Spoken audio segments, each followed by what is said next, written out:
Hey guys, it's Layla from Ignite, and in today's video I'm taking you through some exemplar textual analysis, particularly useful for students in year 7 to 10, on an extract from Bram Stoker's Dracula.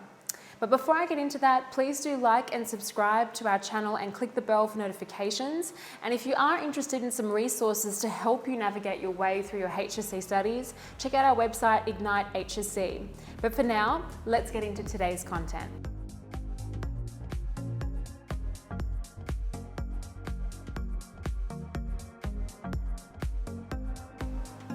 So in today's video, I'm taking an extract from Bram Stoker's Dracula, and I'm going to do some candid on-the-spot analysis on that for you guys.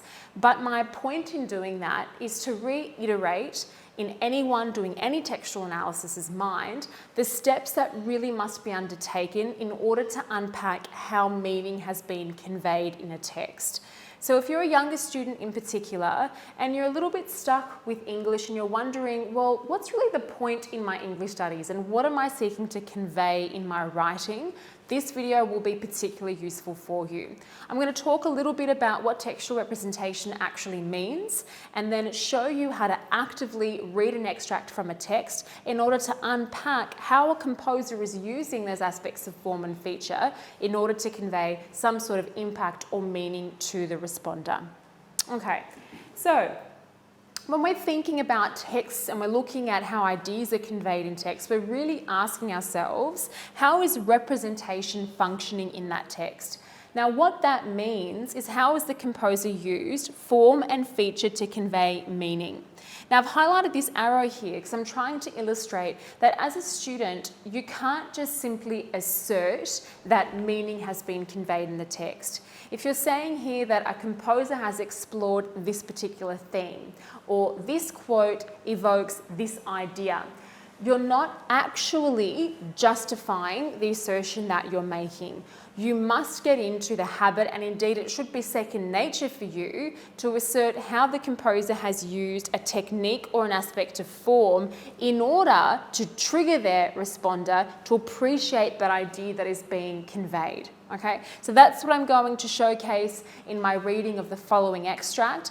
As we're going through, I'm going to actively pick out the techniques that the composer has used in that extract and how that impacts me as a reader, to illustrate to you how when you are writing your own forms of analysis, you get into the habit of taking out extract from the text or a quote from the text, identifying the technique or aspect of form, and then going on to say what the effect of that is, okay? But before we get to that effect, you must go back and ask yourself, what technique or aspect of form has the composer used? Let's have a look at our extract.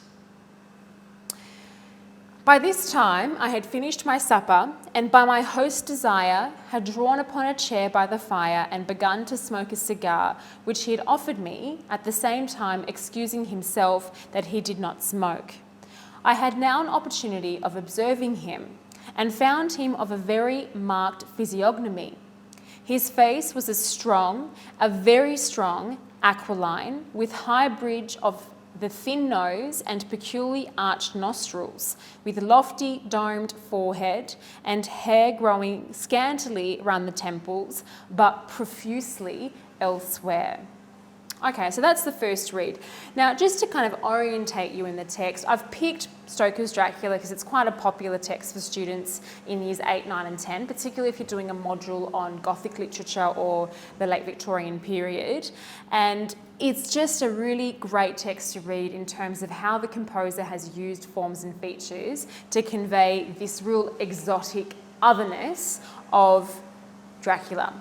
Now, going back to orientating you in the novel, at this point, our protagonist, who is Jonathan Harker, has arrived at the Count's property, and he's starting to note some very strange Eastern European, if you will, exotic otherness about this location, but particularly in the characterization of the Count as almost animalistic, or what we would call zoomorphic.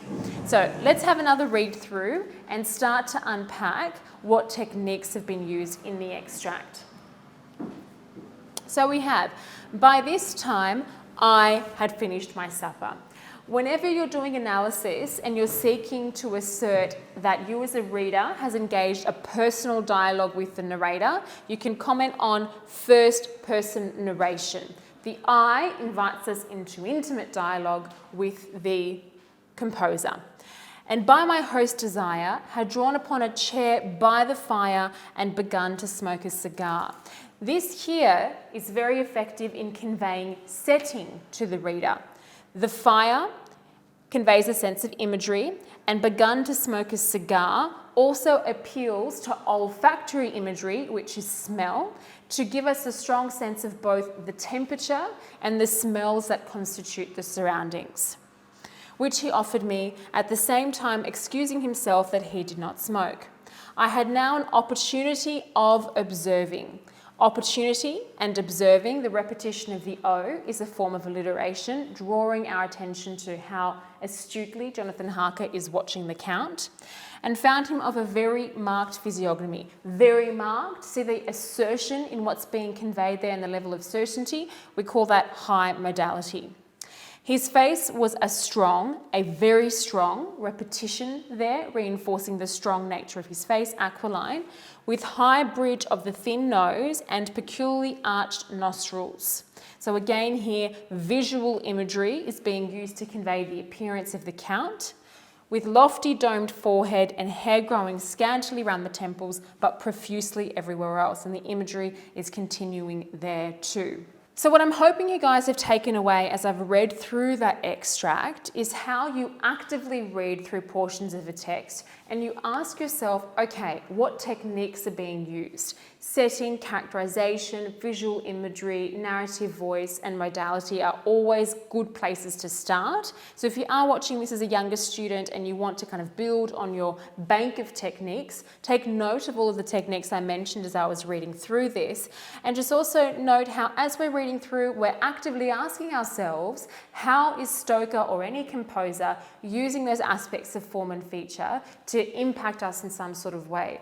In this extract, we've gotten a strong sense of the setting and a strong sense of the characterization of Dracula, and that's been done through the techniques that Stoker has used.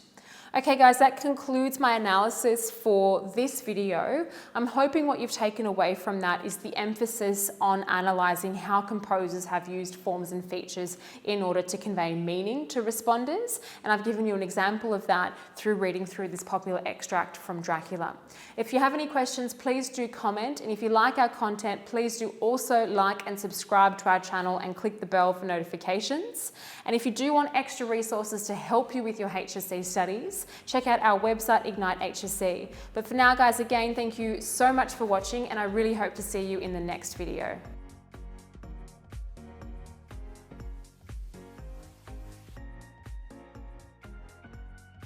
Hey guys, thank you so much for watching. If you do like the content, subscribe to our channel and we'll have more videos coming your way. That's right, guys. Thanks for watching. And please make sure you check out our online resource database. We've had a team of state rank achievers and heads of English put these together for you, covering everything from essay structures and examples all the way through to craft of writing and comprehension skills. So check them out at ignitehsc.com.au, and we look forward to seeing you in the next video.